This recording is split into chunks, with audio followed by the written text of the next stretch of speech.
बताइए आपकी क्या दिक्कत है?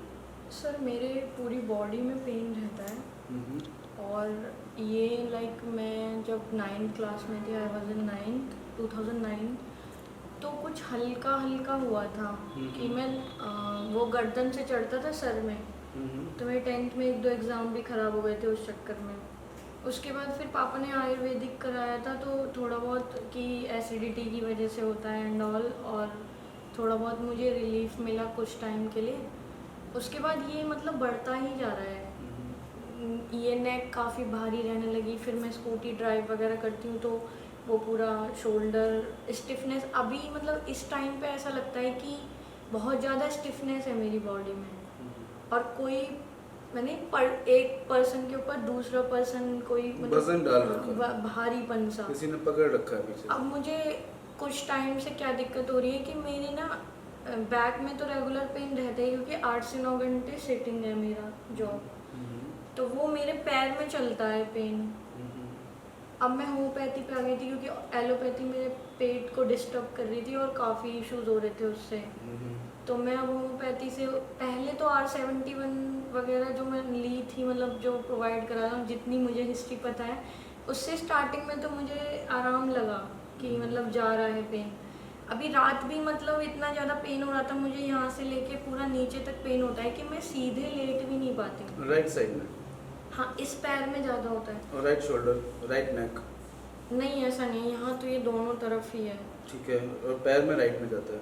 हाँ, ये राइट में जाता है, कभी कभी दोनों में भी होता है। इफ़ मैंने ट्रैवल कर लिया या मैं 8 से 9 घंटे बैठ गई हूँ, कुछ मैंने ऐसा कर लिया, तो फिर वो बहुत ज़्यादा मेरे लिए प्रॉब्लम हो जाती है। और अभी एक सिनेरियो और हो रहा है कि ये जो दर्द है वो मेरे मतलब सर में चढ़ने लगा है, आँखें भी मेरी भारी रहती हैं और सर में मेरे मोस्टली यहाँ पे, और ये एरिया मेरा ये पेन करता है। हल्का सा दही वगैरह हो जाता है तो भी ये भारी सा हो जाता है। अब मुझे लगता है कि ये गर्दन से ही ऊपर मूव करता है पेन। दोनों साइड बराबर आ रहा है? नहीं, इधर ज़्यादा आ रहा है। ये नहीं है, मतलब ये कम, वाला ये है थोड़ा, कहाँ पे? इधर पॉइंट ज़्यादा है। और ये वाला? ये मुझे लग रहा है कि आप इधर ज़्यादा प्रेशर डाल रहे हैं। नहीं, दोनों साइड बराबर प्रेशर है। तो इधर ही लग रहा है मुझे थोड़ा। ये वाला? ये इतना महसूस नहीं हो रहा। ये दोनों साइड बराबर हाँ। है। ये भी दोनों साइड बराबर है।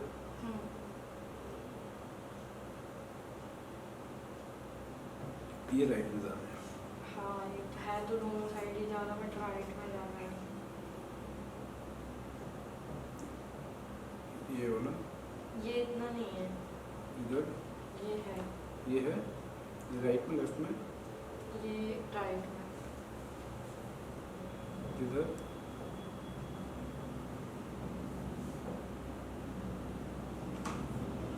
कोई दर्द नहीं? बाकी ये कोई दर्द? ये राइट पे ना लेफ्ट? राइट ज़्यादा है। राइट ज़्यादा है। लेफ्ट में भी है थोड़ा? हाँ, थोड़ा।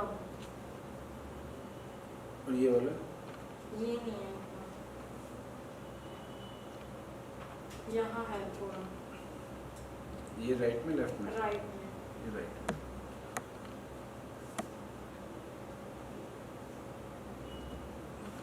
ये बहुत ज़्यादा है। राइट में ना? ठीक है। तो मोशन कैसा आता है आपको? मोशन मतलब ये ठीक रहता है, कभी कभी प्रॉब्लम होती है। मतलब स्टूल टाइट आता है या लूज आता है, वाटरी आता है, छींटे वाला? ये तो डिपेंड करता है मैंने खाया क्या है। जनरली कैसा आता है? जनरली नॉर्मल आता है, कभी जब मैदा से बनी चीज़ें हो जाती हैं तो वो टाइट आता है फिर। अच्छा, अदरवाइज जो है वो सेमी सॉलिड ही आता है? हाँ, ठीक बट है। मुझे लेनी पड़ती है, जैसे अभी होम्योपैथी जहाँ से मैं ले रही हूँ तो उन्होंने पेट की भी दी है क्योंकि वो गड़बड़ कर रहा पेट था। अपसेट है आपका, उसी हाँ। वजह से सारी दिक्कत आपकी शुरू हुई है। पेट ही अपसेट है, जब भी आपको दिक्कत शुरू हुई होगी पेट से ही हुई होगी। हाँ, पेट है काफ़ी टाइम से। ये आपका पेट में जब इशू आया तभी से आपकी गर्दन में इशू आया। ये एक पैर पे मेरे बचपन में कुछ गिर गया था, तो तब से मुझे लगता है कि एक पैर हल्का सा छोटा है या फिर कौन सा फर्क, छोटा है? ये टच नहीं होता नीचे से, तो मैंने नीचे कहाँ, घुटने से? हाँ, जैसे इसका घुटना तो टच हो जाता है, सीधे रखते हैं। मैंने ऑर्थो को दिखाया था तो उन्होंने बोला कि ये जो गैप आ रहा है जिसमें कि ये बचपन में हो गया है, अब ये नहीं होगा। अभी ठीक हो जाएगा। राइट पे आप ज़्यादा नहीं खड़े हो पाते हो, लेफ्ट पे खड़े होने की कोशिश करते हो। हाँ। राइट पे खड़े होते ही आपके कमर में दर्द आने लगता है। हाँ, मैंने उनको दिखाया था तो उन्होंने बोला कि ये सिर्फ एक टॉवल की एक्सरसाइज से होगा, ठीक नहीं होगा।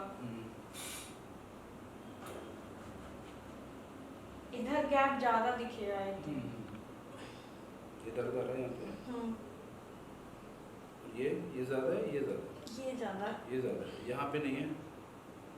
और ये राइट में, इधर लेफ्ट में इतना नहीं, मतलब चुभ रहा है ना। ये ज़्यादा है, ये ज़्यादा। ये ज़्यादा है।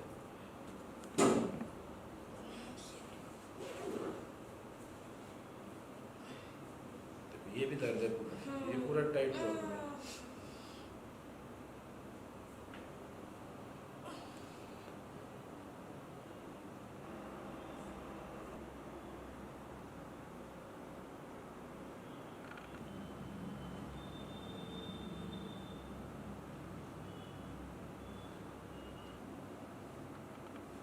फोटोग्राफ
बहुत सारे ट्रीटमेंट ऐसे डेवलप हैं जो पीरियड्स के दौरान ही किए जाते हैं।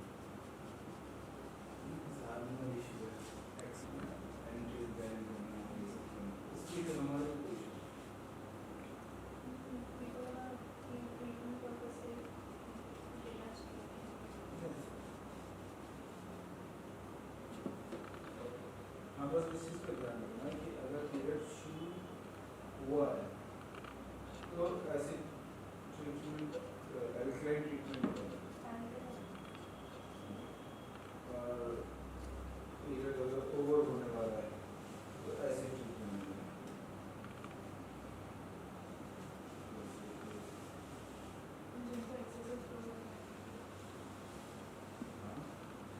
उनको ज़्यादा ब्लीडिंग आ रही है उनको ऐसे ट्रीटमेंट दे सकते हैं।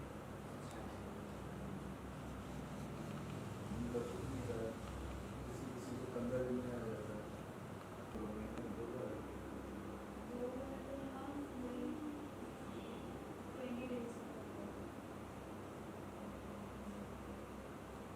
ऐसा होता है तो एनिमल रह जाता है।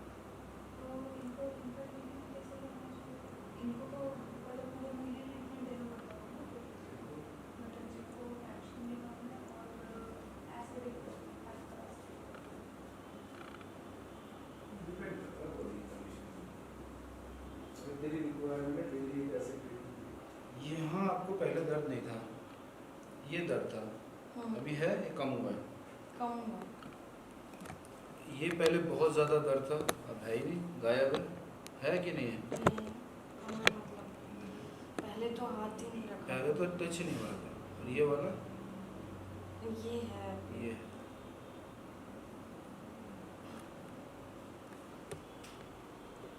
बस छोड़ो। और ये वाला, ये भी कम हुआ। हाँ, कम हुआ। इधर ये है अभी।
छोड़ो बॉडी को,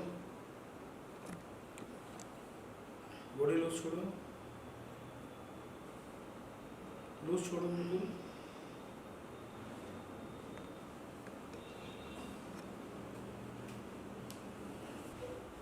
ढीला छोड़ो।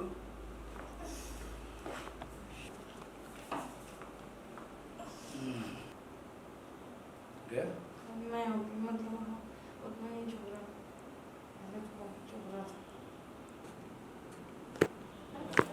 बट साइड में यहाँ ये नहीं है इधर ना, इधर ये ज़्यादा है।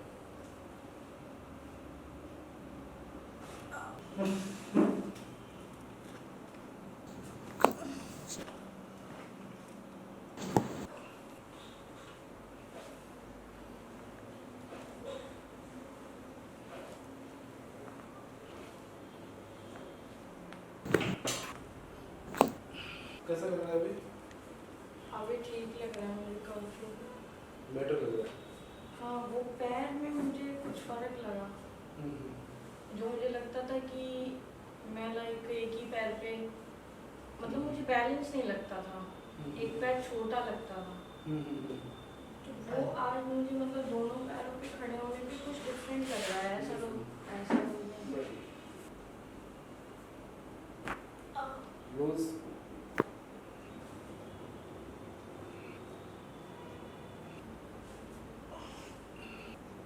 कंधे इजी रखो। कहाँ दर्द आ रहा है? एल्बो में, शोल्डर में?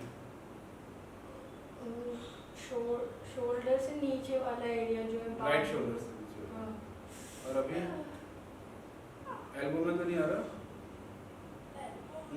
आ रहा है अभी? एल्बो में आ रहा है ऊपर?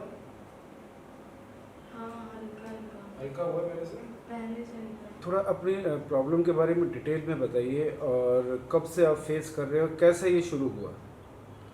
मैं काफ़ी टाइम से फेस कर रही हूँ, इट्स लाइक 8-9 साल हो गए होंगे। स्टार्टिंग में मैं जब 9th-8th क्लास में थी तो ये नॉर्मली सर दर्द स्टार्ट हुआ था, जिसकी वजह से मेरे बोर्ड के एग्ज़ाम भी 1-2 ख़राब हुए थे 10th के। तो इशू समझ नहीं आ रहा था, तब एक आयुर्वेदिक थे, वो पंचिंग प्रेशर एंड ऑल ये सब भी करती थी, तो उन्होंने बताया कि बेसिकली एसिडिटी या ऐसा कुछ इशू हो सकता है। वहाँ से मेरा ट्रीटमेंट चला, कुछ टाइम के लिए मुझे रिलीफ मिला, बट फिर उसके बाद मेरे प्रॉब्लम्स बढ़ते चले गए। मैंने थेरेपी भी कराई, फिजियोथेरेपी भी कराई, काफ़ी चीज़ें कराई। एलोपैथी ने मेरा स्टमक डिस्टर्ब कर दिया था पूरी तरीके से। फिर मैं होम्योपैथी पे स्विच हो गई, वहाँ से भी मुझे आराम नहीं मिल रहा था। सो मैं मतलब प्रॉब्लम्स बढ़ती जा रही थी। पहले पेन सिर्फ सर में होता था, फिर वो नेक स्टिफनेस शोल्डर से, और अभी लास्ट 1-2 साल से मैं ये ज़्यादा फेस कर रही थी कि बैक में परमानेंट पेन रहता था। 8 से 9 घंटे बैठने की वजह से जॉब की रिगार्डिंग, तो या फिर कहीं ट्रैवल कर लूँ या कुछ ना कुछ ऐसा कि किसी दिन ज़्यादा चल लिया तो वो बैक का पेन पूरे पैर में चलता था, जिसकी वजह से मैं प्रॉपर्ली सो भी नहीं पाती रात में। तो अभी जैसे अभी आपका एक सेशन हुआ है, तो इसमें कितना % रिलीफ फील कर रहे हैं, और क्या होप आपको है आगे के लिए? मुझे तो मतलब अभी तो 70% तो लग ही रहा है। मुझे काफ़ी रिलैक्स फील हो रहा है आज। सबसे बड़ा प्रॉब्लम मुझे लगता था, एक इशू हुआ था बचपन में, मेरी पैर पर कुछ गिर गया था, तो मैंने स्टार्टिंग में इतना समझ नहीं आता, बचपन में घर वालों ने भी वो उनको समझ नहीं आया। जैसे जैसे धीरे धीरे बड़ी हुई तो मैंने ऑर्थो जो हड्डियों के डॉक्टर होते हैं उनको दिखाया था कि मुझे ऐसा लगता है कि एक पैर मुझे खड़े होते हुए अपना छोटा लगता है, जिसकी वजह से मैं दूसरे पैर पे स्विच हो जाती थी। तो उन्होंने बोला कि ये बचपन में हो गया है, अब हड्डियाँ वगैरह स्ट्रांग हो गई हैं, बस एक एक्सरसाइज बता दी थी और अब इसका कुछ नहीं हो सकता। बट अभी जैसे सर ने फर्स्ट सेशन ही लिया है तो मुझे खड़े होने पे ये लग रहा है कि आज मैं प्रॉपर्ली दोनों पैरों पे खड़ी हुई हूँ। Okay okay okay okay. तो हमारे ऑडियंस के लिए आप क्या मैसेज देना चाहते हैं, और स्टूडेंट्स के लिए क्या मैसेज देना चाहते हैं? मैं यही कहना चाहूँगी कि इतने साल में, मैं अभी ज़्यादा एज नहीं है मेरी, और मुझे इतने घर वालों से भी ताने मिलते हैं सुनने के लिए कि अभी से तुम्हारा ये हाल है तो बुढ़ापे में क्या होगा, हमारी एज में क्या होगा।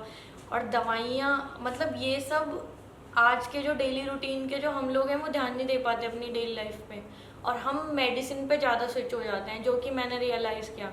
तो एलोपैथी मेडिसिन तो आपको बेकार ही करती है, और दूसरी मेडिसिन में भी इतनी जल्दी रिजल्ट नहीं मिलता। तो मेरे हिसाब से आपको ये ज़रूर ट्राई करना चाहिए। अल्टरनेटिव थेरेपीज ट्राई करना चाहिए। हाँ, ट्राई करना चाहिए।